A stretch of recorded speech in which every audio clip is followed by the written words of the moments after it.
To make your Samsung Galaxy S24 Ultra screen to turn on automatically when you pick it up, first you have to enable Leave to Wake gesture.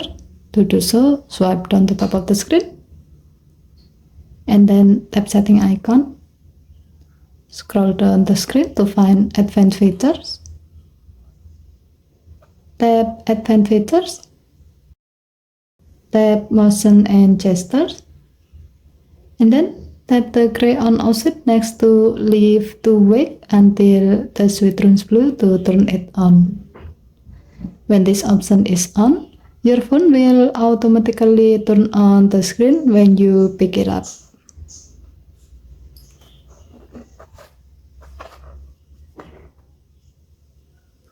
As you can see in this screen. Okay, thank you for watching. Please help to like and subscribe. Have a nice day.